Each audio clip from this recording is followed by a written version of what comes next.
Hi, and good afternoon, everybody. My name is Darren Schwartz. I'm the Chief Planning and Strategy Officer at the Jewish Federation. I want to welcome you to our second day of commemorating Yom HaShoah, Holocaust Remembrance. Yesterday, we began watching a video and seeing a story of Ben Midler here over my shoulder. We were incredibly blessed to have over 900 people view his discussion with his daughters. Yom HaShoah here in our community is typically celebrated on a Sunday. We host a program at the JCC for over 600 people. This year, because of our pandemic, we are hosting this virtually. We've already had people join from all over the world. Our Yom HaShoah commemoration has a particular flow to it. Our three major pillars is remember, honor, and teach.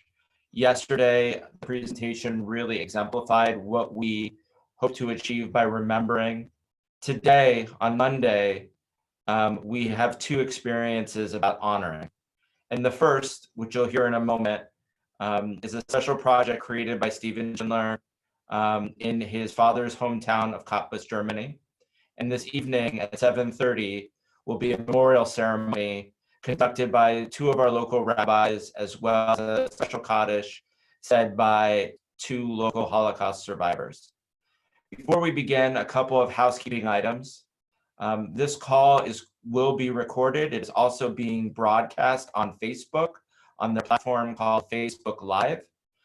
For anybody that wasn't able to join us at 12:30, you will be able to watch this either on our website at jewishinsandiego.org/Yom HaShoah or on our Facebook page at Jewish in San Diego. I also encourage you to check out this website as we've got tremendous resources, including a list of biographies written by local Holocaust survivors, videos, news stories, and other national events that you can participate in over the next several days to help commemorate Yom HaShoah. For those of you that are familiar with the Zoom format, you know on your screen that there is something that says Q&A. On my computer, it is at the bottom, but some of you might have it in different places. This will be the only way to communicate with our panelists today, to ask any questions, as well as to communicate with myself or other hosts to let us know of any challenges you're experiencing. We recognize that you have an ability to raise your hand at this time, and on these calls, we ask that you submit any questions or thoughts in the Q&A function. I'd like to now introduce a member of our Yom HaShoah committee, a son of two Holocaust survivors and local San Diegan, Stephen Schindler, to talk to us today about creating global leaders and his special project that he has created with his colleague in Germany, Cottbus, Germany, Nicole Nacon. I'll just turn it away to you, Steve. Thank you. Thank you very much, Darren. And let me just express my great gratitude to the individuals at the Jewish Federation of San Diego County for responding to our coronavirus challenge and making Yom HaShoah available in a really unique way, in spite of the fact that we have to be in our separate places. I think that what's really remarkable for me is to be able to talk about the work that I'm doing with my partner in Germany, Nicole Nacon, who you see there with her daughter Antonia. It's, for me, it represents the international aspect and the connecting, across great distance aspect of our relationship. So I'm Stephen Schindler, son of Holocaust survivors, Max and Rose Schindler. I'm here today in San Diego, joined by my partner in Cottbus, Germany, my father's hometown, Nicole, and her daughter, Antonia. Hello, I'm Nicole and this is Antonia, and it's a great pleasure and an honor for us to be with you today. I moved to Cottbus in 1999 and I still live there with my husband and two kids. and I worked as a journalist for many years for the local newspaper in Cottbus. Today, we're here to share our story, the story of Steve and myself, two people separated by,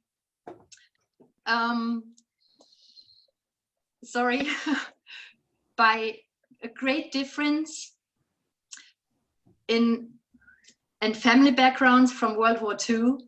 And you might think that these differences would have kept us from connecting, but instead it has inspired us to become wonderful friends. Today we are partners working to inspire young people to stand up in the face of anti-Semitism and hate with moral courage based on empathy and acceptance of others. Our story begins with my father, Max Schindler, of blessed memory. He survived 6 labor camps over 3+ years. His odyssey began when, at the young age of 9 years old, he was arrested by the Gestapo at school and forcibly taken to jail. There we go. Thanks, Darren. You can see a photo of my father and his family taken to 36. That years ago. So my father was taken to jail by and he found himself there with other members of the Jewish community of all ages.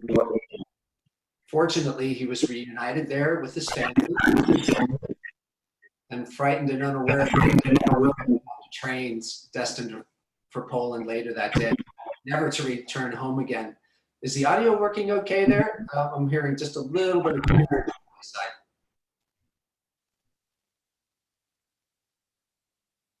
I'll just move on. It was October 1938 when his family reported 3 days, 17,000 Jewish families living in Germany. Poland. It was known as the Poland Action. Max and his older brother Alfred and sister Cecilia were all born in Cottbus, Germany. Darren, can you advance the slide, please? Here we go. You can see here that my father and his siblings were pretty traditional German children, born in Germany, lederhosen and all. My father identified as German, and he really never spoke disparagingly about his childhood there. He did have plenty of bad things to say about anti-Semitism from the children in Poland, where his family lived with his maternal grandmother, just switching.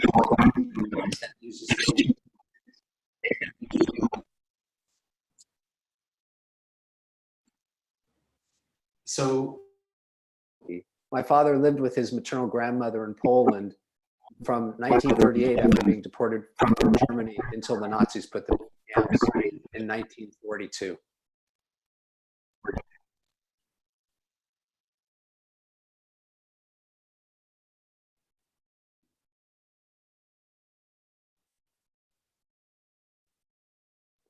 Uh-oh.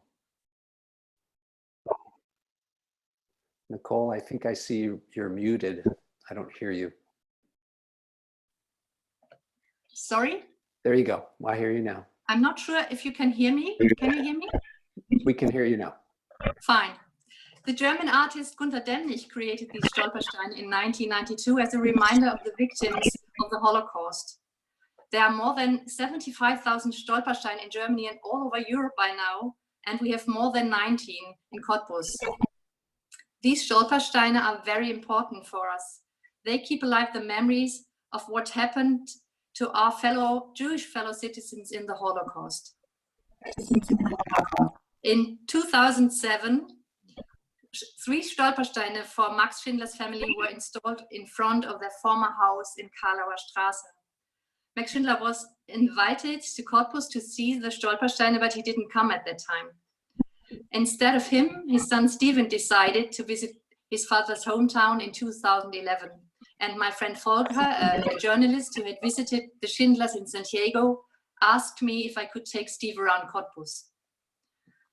Steve has kept a copy of the article I wrote about our first encounter. You can see it on the right-hand side of the screen. Together, we went to see places connected to the Schindler family, and it was amazing. Everywhere we went, doors opened. I remember that Steve called his father from inside the house where he'd spent his early childhood. And in the former wine shop of Max Schindler's uncle Nathan, we discovered empty wine crates. It was a day full of emotional moments for all of us.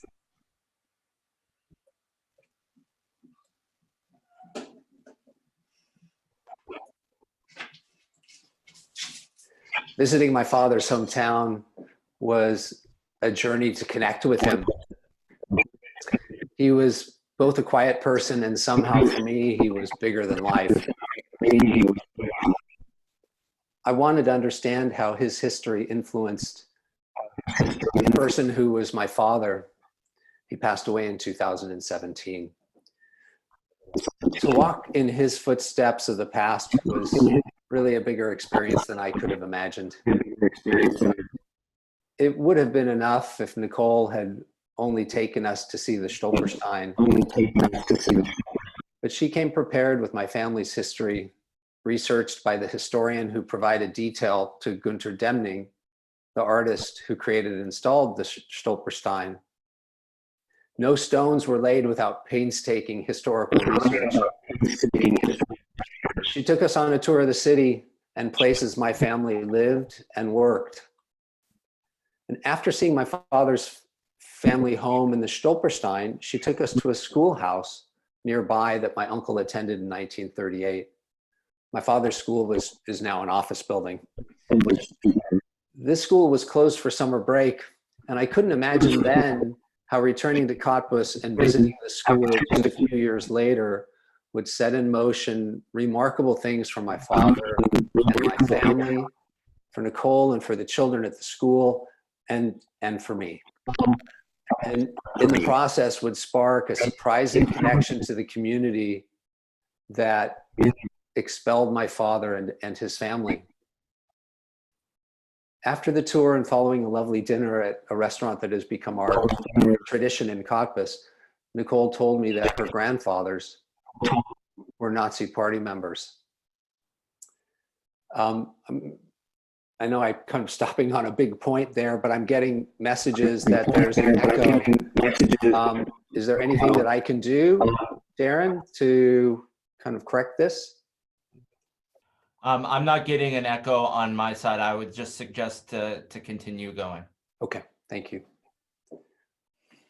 So Nicole, I would say that I know it wasn't easy or comfortable for Nicole to reveal to me, a stranger who she only met earlier that day, about her family's history, but her trust and her underlying struggle that I understood at that moment created a powerful bond between us.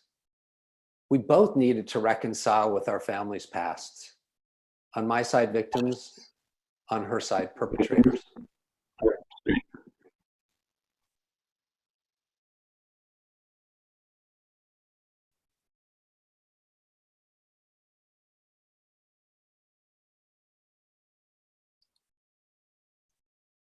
Very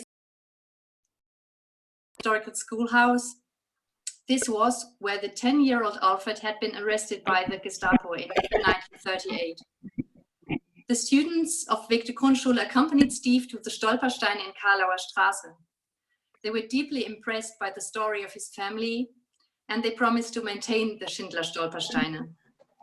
When he told the students and the teachers about Alfred's fate, they decided to honor him with a photo and some information about his life right by the main entrance of the school. When Steve told me that his parents had decided to visit Cottbus in 2015, I thought that the Cottbusers of today should do their very best to welcome and honor the town's only surviving Holocaust victim. The students of Bewegte Grundschule met the Schindlers at the train station, and the Jewish community of Cottbus sang and danced for the Schindlers at the new synagogue that had been opened just a few days ago before. And after that, Max Schindler was received at the town hall and signed the Golden Book of Cottbus.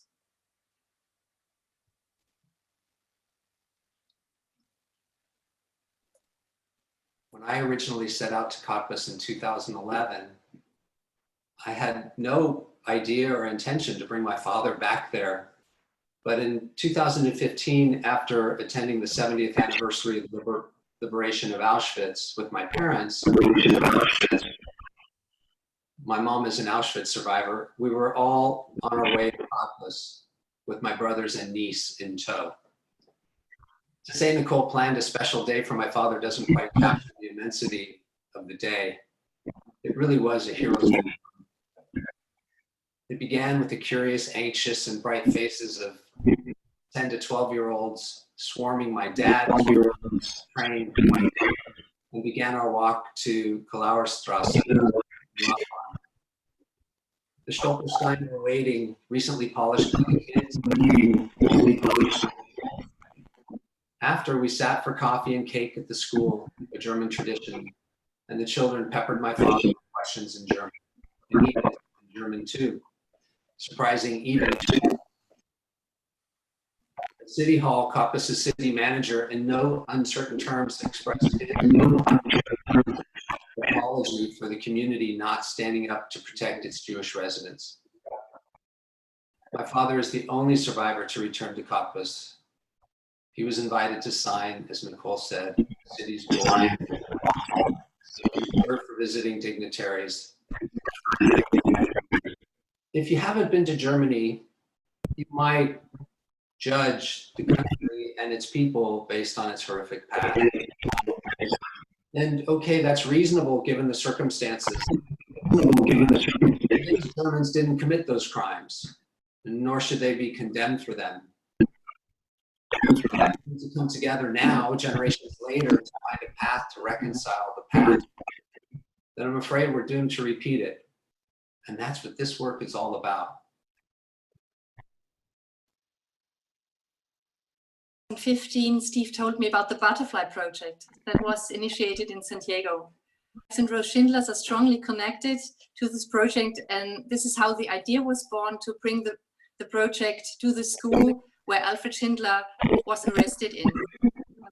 The teachers and parents of Bewegte Grundschule immediately welcomed the idea, although in Germany the Holocaust is usually not dealt with in primary schools.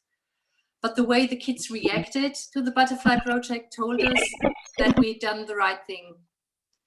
The students were so interested and full of empathy.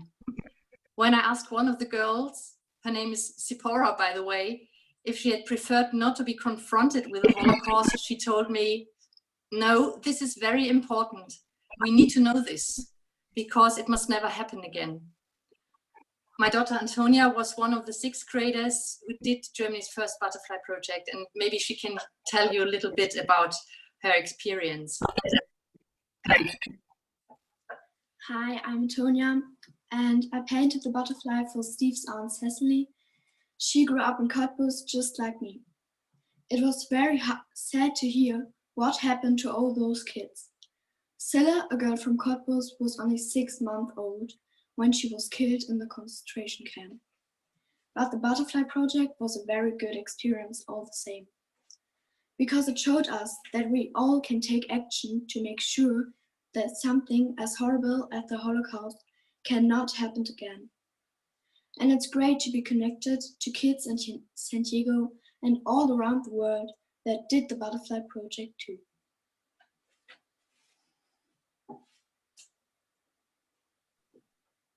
While we were planning things with the Bewegte Grundschule in Germany, where Antonia was attending, our close friend Cheryl Ratner-Price, who many of you might know, with the Butterfly Project, was planning a school-wide initiative at La Jolla Country Day School, where my partner Amy teaches, and my mom speaks regularly about the Holocaust.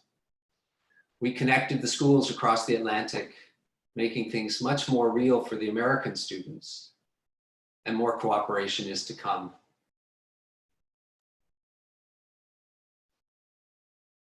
Diese Kinder mussten sterben, weil sie Juden waren. Opfer von Hitlers Holocaust. So langsam werden die Zeitzeugen des Zweiten Weltkrieges und deutscher Verbrechen weniger. Umso wichtiger, das Andenken an die Opfer der Barbarei zu erhalten. Die Familie Schindler aus den USA will genau dazu beitragen. Sie reist regelmäßig nach Cottbus, um Schülern dort von dem zu erzählen, was sich dereinst in ihrer Stadt zugetragen hat. Die Stadt, die mit Stolpersteinen an die Familie Schindler erinnert. Grit von Petersdorf. Steven Schindler ist dankbar, dass es die Stolpersteine gibt. Gleichzeitig machen sie ihn traurig. That's for you, Mom. She asked me to Meine kiss Mutter the bat stones. mich, einen Kuss für die Steine. I'm sorry, I'm getting some alerts that people aren't hearing that. Can I get a confirmation whether or not we're hearing the video sound?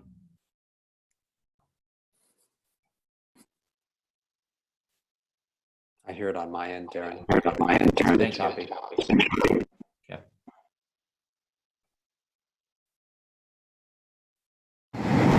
Die drei, das sind seine Großeltern Benjamin und Rachela und seine Tante Cäcilie, ermordet in den Konzentrationslagern von Theresienstadt und Stutthof. Cäcilie ist das Mädchen in der Mitte. Ihre Brüder rechts und links sind die einzigen, die überlebt haben. Sie emigrierten in die USA. Und hier in diesem Haus in Cottbus hat die ganze Familie einst gewohnt. You know, I think about that door opening and Wenn ich closing. diese Tür da sehe, wie sie sich öffnet und schließt, And with my father und ich mir and his vorstelle, wie oft mein Vater mit seinem Bruder und seiner Schwester und auch den Eltern durch die Tür gegangen sind. walked past here. Steven Schindler lebt mit seiner Familie in San Diego. Er kommt regelmäßig nach Cottbus. Sein Ziel jedes Mal die bewegte Grundschule. Seine Tochter kommt mit. Und drinnen warten noch mehr Schindler, die alle angereist sind, um mit den Schülern zu sprechen.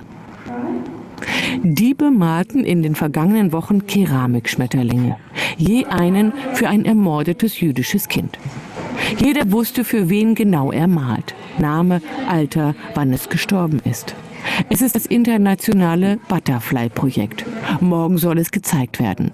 Die Jugendlichen sind noch ganz beeindruckt. Steven Schindler lobt sie, weil sie sich so intensiv mit dem Holocaust auseinandersetzen. Ich denke, das, was ihr macht, macht es für uns einfacher zu kommen. Zu wissen, dass ihr interessiert seid und gewillt, aus der Vergangenheit zu lernen. Und für den anderen einzustehen, auch wenn er etwas anders ist. That you're interested and willing to stand up for one another and for others. Mit den Schindlers lernen ein Unterricht lebendiger und einprägsamer als jeder Text, jedes Buch. Wenn jemand das halt einem erzählt, der das wirklich erlebt hat, ist das an sich sehr krass und auch sehr traurig irgendwie. Einfach, dass es auch so wenig Essen gab, dass ganz viele Leute auf ganz engem Raum eingepfercht waren und dass sie dann einfach ohne Mitleid oder so einfach umgebracht wurden. Die Schindlers fühlen sich Cottbus verbunden, trotz allem. Auch diese Botschaft ist ihnen wichtig.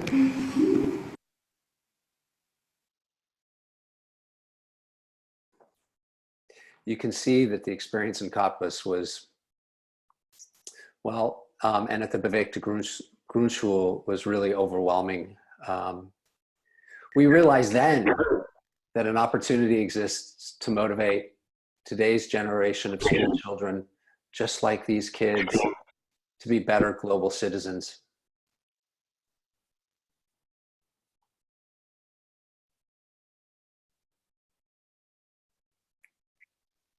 All over Germany reached out to us because they wanted to bring the butterfly projects to their schools too. This was very encouraging. It showed us that extracurricular Holocaust education is very important to a lot of people in Germany. We were all touched by the children at the Bewegte Grundschule, and in the process, we clearly touched a nerve in Germany.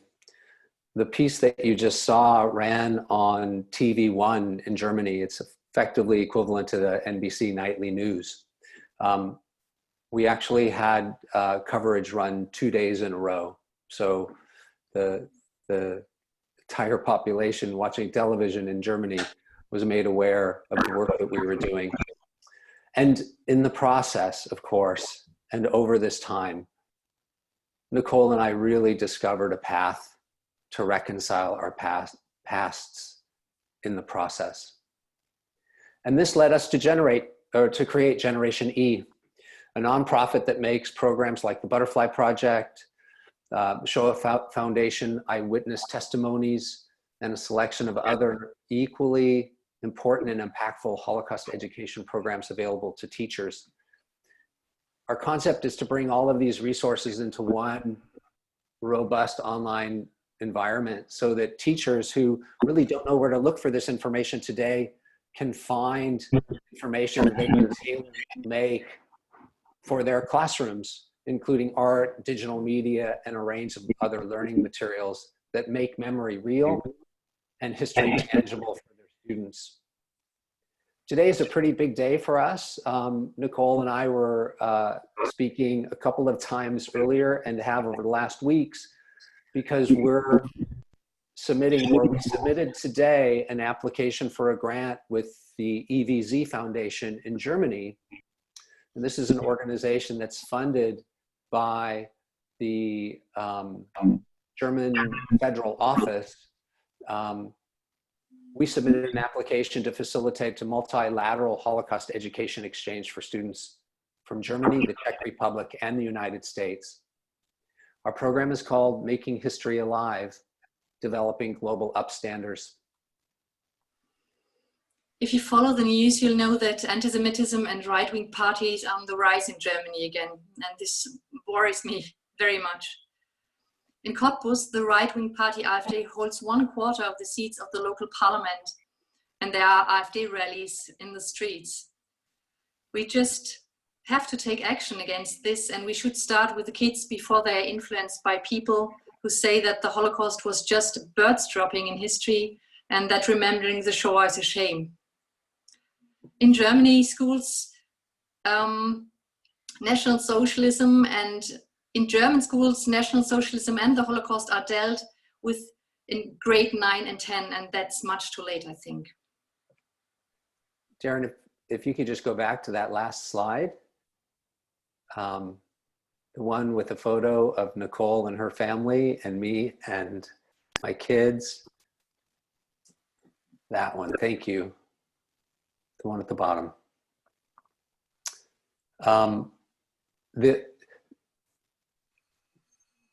Okay, well, so we all face, as Nicole was saying, we all face a barrage of media and messages, and it's hard, especially for children, to know what to believe. But there is, thank you, there is one undeniable truth, and that is that we have an obligation to never forget the past, to learn from it, and to prepare today's generation of school children to be courageous moral leaders so that we don't repeat our past mistakes. This is a photo, you can see a photo of my dad and me on his birthday several years ago downtown, and a photo of my brother Jeff and his son Joey, along with my son Alex on the left and me on the right, my partner Amy below, Nicole and her daughter Antonia and her husband Gregor at Roma, our favorite restaurant in Cottbus. I'm so proud to be standing with my friends in Germany to do this work. Thank you. We'd love to take some questions.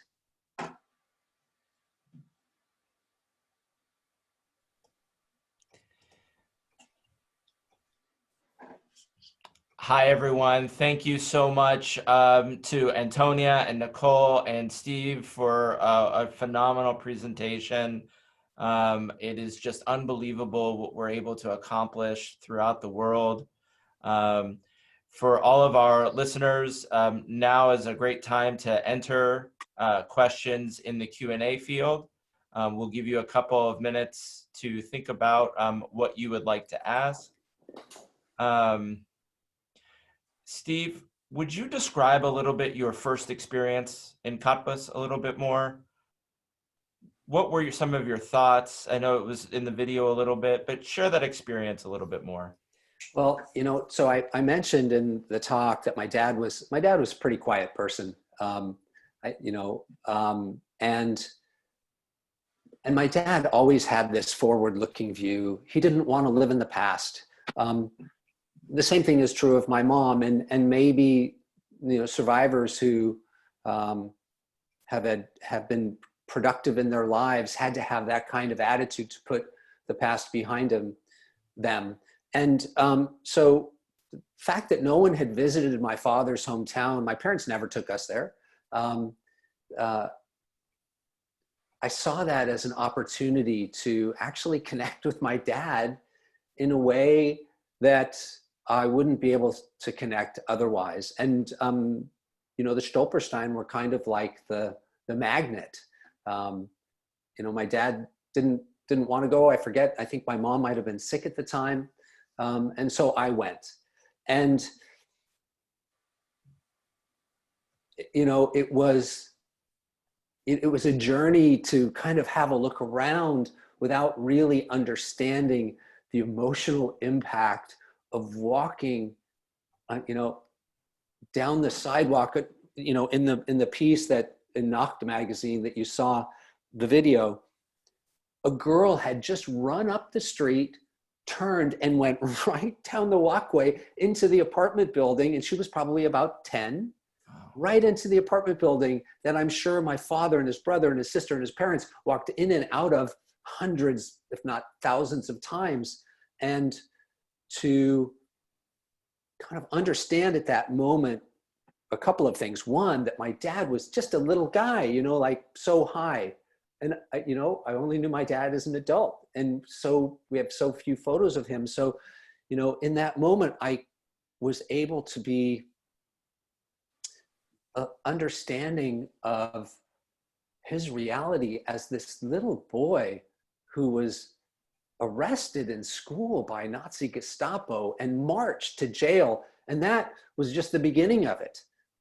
So it opened a door. Maybe that's the best way to answer it, Darren. It opened a door to my father's history and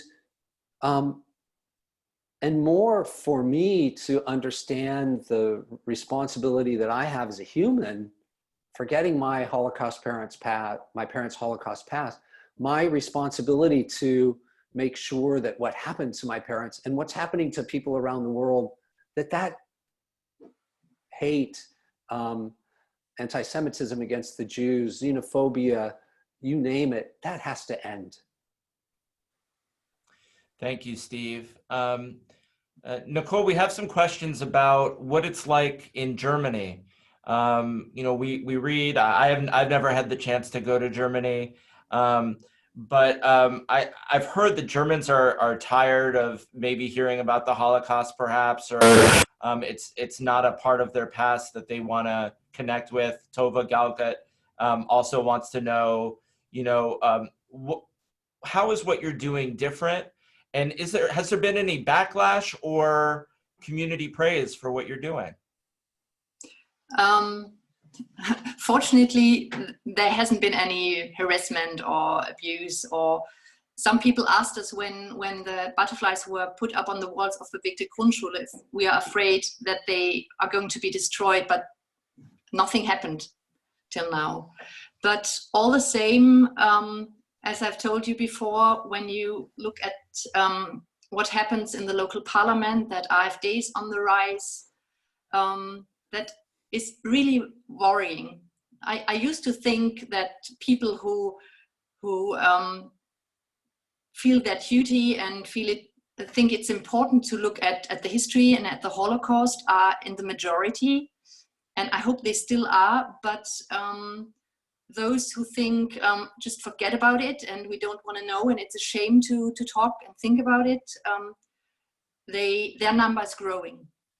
And we really have to take action, and our idea is to start with the kids, as long as they are not biased and not influenced, and in the age when they create their moral compass, and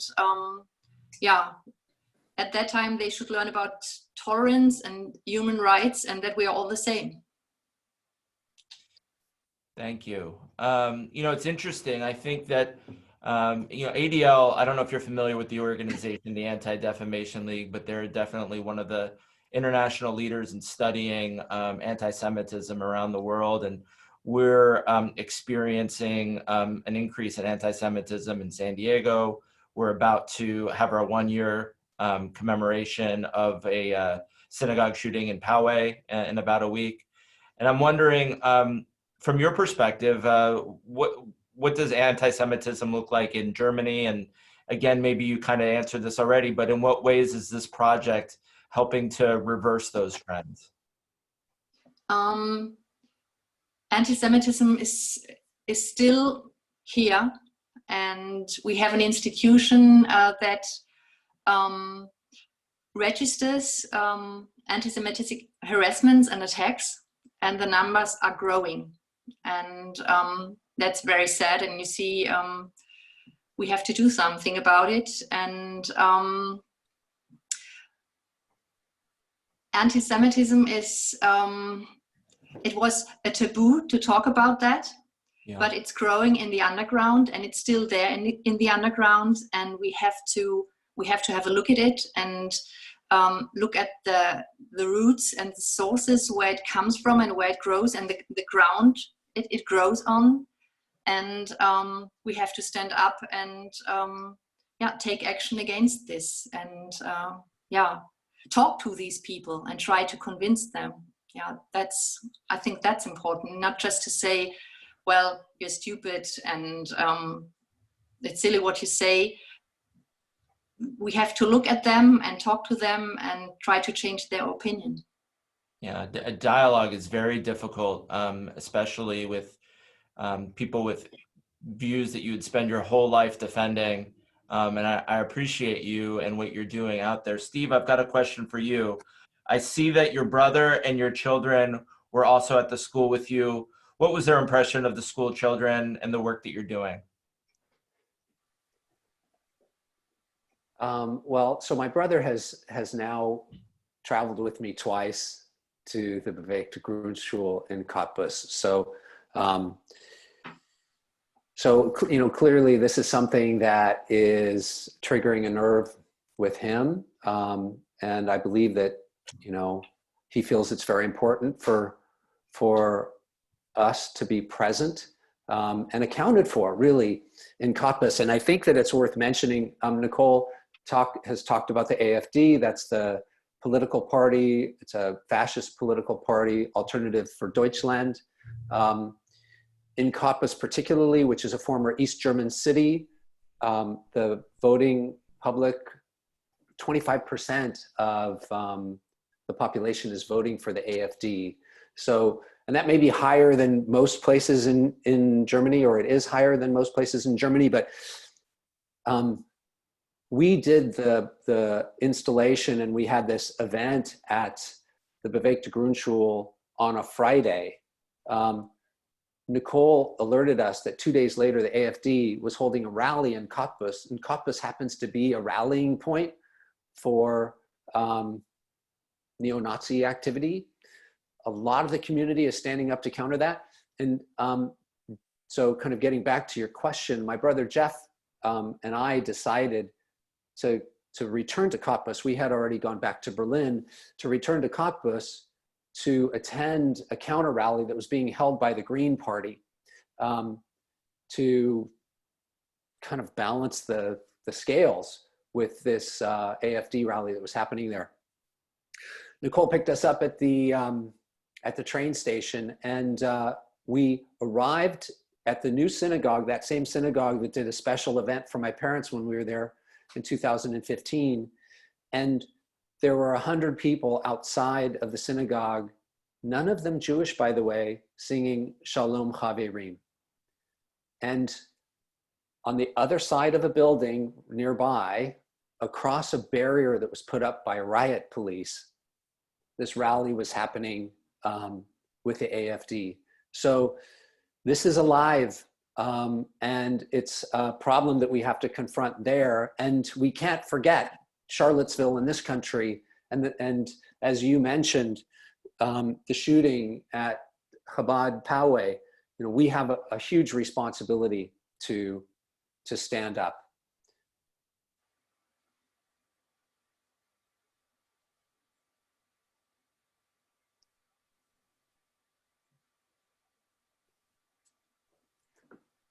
Okay, it looks like there's a question from Donald Harrelson to Unicole about whether or not you can help us understand the weight of you feeling responsible for your grandparents' actions, and how does that play out in the rest of German society?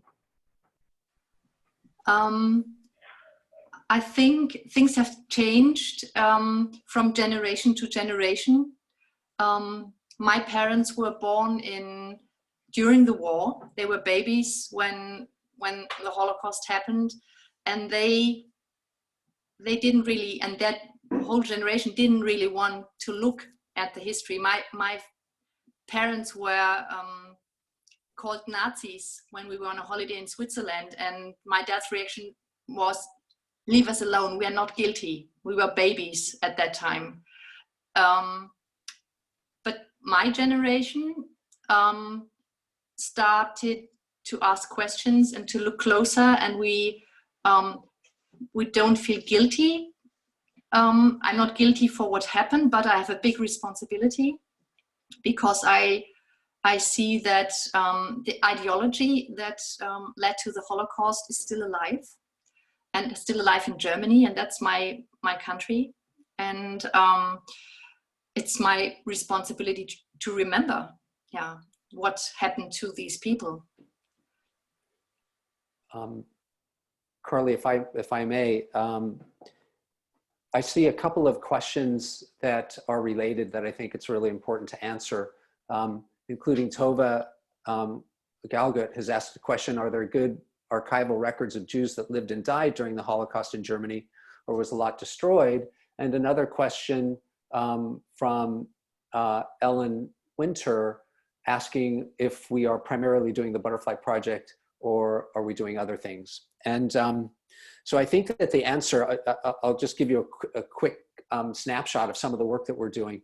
We have a cooperative partnership with the Terezin Memorial Museum and Memorial. So that's Theresienstadt, the camp outside of Prague. They're sharing their database of victims with us so that we can then populate some of the biocards that are used by the Butterfly Project. So we're not only using some of let's call it the pedagogy of the Butterfly Project and others, but we're also kind of contributing back. We have yet to connect with Yad Vashem, which has the largest database of victims and survivors. But another partnership that we're developing, and it's a big part of this application that we've just submitted to the EVZ Foundation in Germany, is with the Shoah Foundation and their Institute for Visual Testimony, for visual learning.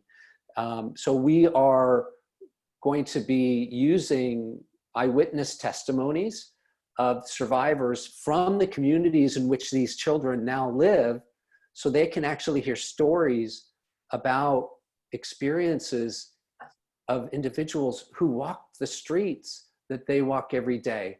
And so this idea of making memory real and bringing history alive, those are two examples of both the fact that we're working, of course, with the magic of the Butterfly Project, but with other organizations. And we're both trying to create the connections with these students and also contribute back to the organizations that we're working with. Great. I want to let you know that Cheryl Reitner-Price from the Butterfly Project wants you to know how proud she is of both of you. And then another question that came in is from Lou Pecci, who's also a Holocaust survivor. And he wants to know how he personally can get involved in your program. But I also want to tack on, is there any ways for people here in the local San Diego community to get involved in what you guys are doing? So I don't know if you guys want to tag team that answer. Well, so we have a website. It's a bit of a work in progress. So if anyone wants to get in touch with us, they could go to Generation E for empathy, generatione.org. And at Generation E, there is a form that you can fill out to get in contact with us, where we'll keep you informed of the work that we're doing. There's also address information there if you'd like to make a contribution to our work. In California, we're a registered 501c3 nonprofit. And in Germany, we are under the auspices of an organization in Cottbus called Aufarbeitung Cottbus that has been focusing on education for the two dictatorships. I mentioned that Cottbus is the former East Germany. So after the National Socialists, also known as the Nazis, were defeated, the Russians took over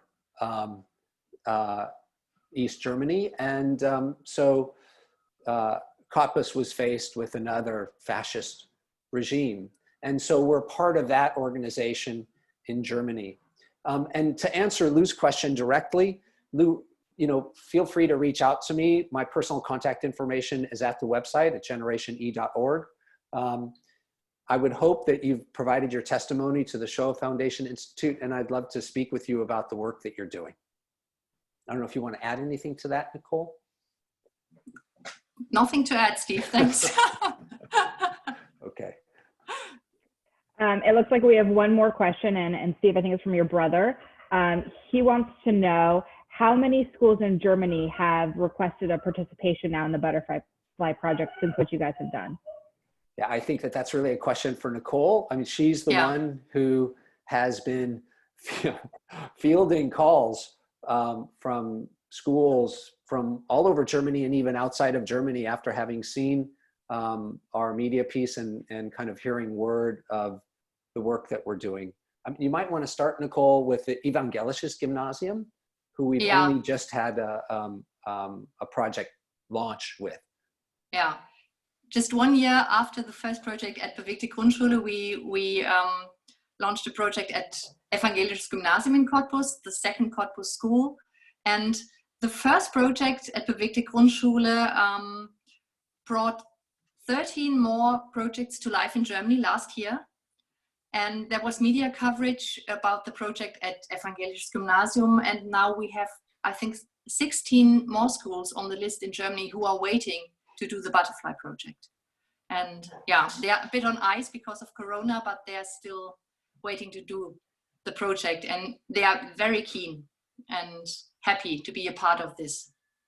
And if we're lucky enough to receive a grant from the EVZ Foundation, that initiative will include the Evangelisches Gymnasium, so gymnasium or gymnasium, that's in Germany and most of Europe. It's a combination middle school, high school. So Evangelisches Gymnasium will be participating. We're working with a school that's just on the Czech side of the border with Germany.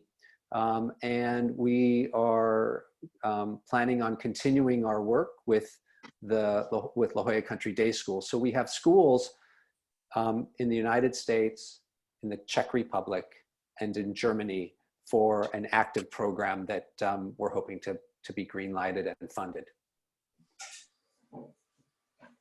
I want to thank everybody for joining us. I really want to thank my colleague, Carly Izel-Lobenstein, for jumping in there.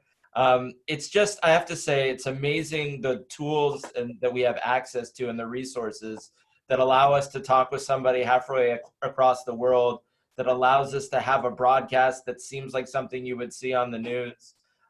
We understand that, technology, there's been some crackling, but it really is amazing how we're able to kind of all come together with the resources that we have.